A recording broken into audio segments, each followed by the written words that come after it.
ninawaahidi, mnajua ninachukia rushwa kuliko chochote. Nitaomba kwenye viti wa vijiji, serikali za vijiji, haiwezekani mkajipa mamlaka ya kugawa ardhi ya watu wetu bila kupeleka kwenye mikutano mikuu. Mimi nitakaa kwenye mikutano mikuu yote, niko tayari kupita kila mahali, na sitajali ulinipigia kura au hujanipigia kura, na tunawajua walaji wa ardhi, tunawafahamu kwa majina, si tunawajua wenye hamjui. Kwa hiyo nakwambia mheshimiwa mbunge, kata na mwenyewe sina kwa anayetafuta kwa sasa. Siangalii huyu ana pesa ana nini katika mipaka. Serikali tafsiri, rafiki yangu sogea. Tafsiri ya mipaka ni ya serikali, sio ya mtu binafsi. Na serikali haiogopi pesa. Serikali inatenda haki peke yake.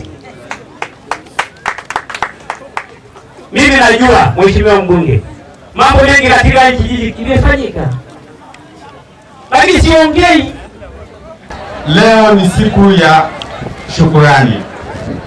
Kwa niaba ya mheshimiwa diwani wa kata hii ya Komoro, ameona ni vyema aweze kurudisha shukurani kwa Mwenyezi Mungu. Diwani wa kata hii ya Komoro, nakupongeza sana kutoka kwenye sakafu ya moyo wangu. Ni mheshimiwa diwani ambaye mimi baada ya kufika hapa sikuweza kulala usingizi ambao unaweza kulifikia asubuhi nikiwaza Komoro. Lakini nilikuwa nikiwapigia simu kata hiyo wananiambia katibu, lala usingizi tutashinda. Oldonyo Media. Habari karibu nawe. Diwani wa kata ya Komoro Mheshimiwa Saningo Kipon Somi maarufu kwa jina la daktari wa mipaka ametangaza kutocheka na yeyote juu ya mipaka ya maeneo ya kata hiyo, walaji wa ardhi, na kusema pesa haina nafasi yoyote katika masuala ya ardhi katika kata hiyo. Kipon ameyasema hayo wakati akiwahutubia wananchi wa kata ya Komoro katika sherehe ya kuwashukuru wananchi wake kwa kumpa ridhaa ya kuwaongoza katika ngazi ya udiwani katika kata ya Komoro. Sherehe hiyo iliyofanyika katika kata ya Komoro huku ukihudhuriwa na mamia ya wananchi waliokusanyika kushuhudia na kushiriki furaha ya ushindi huo. Katika hotuba yake, daktari wa mipaka Saningo Kipon Somi aliwashukuru wananchi wa Komoro kwa heshima na imani walioonyesha kwake, akisisitiza kwa uongozi wake utazingatia maslahi ya wananchi wote bila ubaguzi, huku akiwahakikisha wananchi kuwa hatailinda, kuitetea na kusimamia ardhi ya Komoro kwa nguvu zote na kuhakikisha kumaliza migogoro ya mipaka katika kata ya Komoro na kata za jirani. Sherehe hiyo pia ilipambwa na uwepo wa viongozi mbalimbali wa chama na serikali kutoka ngazi ya wilaya na mkoa wa Manyara pamoja na wadau wa maendeleo ambao uwepo wao uliashiria mshikamano na ushirikiano uliopo kati ya uongozi na wananchi katika kusukuma mbele gurudumu la maendeleo ya kata ya Komoro na wilaya kwa ujumla. Kwa upande wake, naibu waziri wa mambo ya nje na ushirikiano wa Afrika Mashariki ambaye ni mbunge wa jimbo la Simanjiro, Mheshimiwa James Mila Kinyasi amempongeza Saningo Kipon Somi kwa ushindi wake na kumtaja kama kiongozi shupavu kutokana na msimamo wake madhubuti wa kulinda mipaka ya ardhi ya wananchi na kuunga mkono hoja ya kulinda ardhi katika kata hiyo. Katika hotuba yake, Mheshimiwa James Mila Kinyasi alikazia zaidi swala la ardhi kwa wananchi wa Simanjiro, hususani maeneo ya wafugaji, huku akiwaambia wananchi kuwa ataendelea kulisimamia swala hilo bungeni na kuhakikisha kuwa maeneo ya mifugo yanalindwa katika kila kona ya jimbo la Simanjiro na kukomesha wala rushwa katika jimbo hilo. Hii ni Oldonyo Media, nami ni Juliana Laiza. Najua ninachukia rushwa kuliko chochote. Nitaomba kwenye viti wa vijiji, serikali za vijiji, haiwezekani mkajipa mamlaka ya kugawa ardhi ya watu wetu bila kupeleka kwenye mikutano mikuu. Mimi nitakaa kwenye mikutano mikuu yote, niko tayari kupita kila mahali, na sitajali ulinipigia kura au hujanipigia kura. Hapo kwa hivi siasa ndogo ndogo hivi, huyu mtu wa Seleka, huyu mtu wa James, kwenye swala la wananchi wangu mimi sitaki, bora mnichukue wote, lakini sitaki hiyo mambo ya katikati usio wapi, na tunawajua walaji wa ardhi, tunawafahamu kwa majina. mnawajua? Kwani hamjui?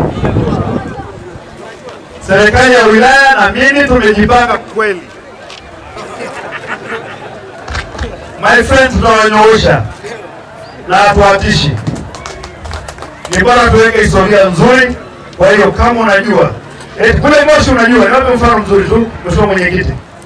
Kule Moshi mchana akigaiwa heka 2, babu yake amemgaia, akizaa mtoto hizo heka 2 ndio anamgaia mtoto wake. Wewe mtoto wake akizaa mjukuu wa huyo babu anamgaia kwenye hizo heka 2, hana pengine pa kumgaia. Maana kuna jambo kubwa hapa, kila mtu anataka ardhi igaiwe. Huyu akitoa huyu anaweka hii, anafanya. Tunakuja kukomesha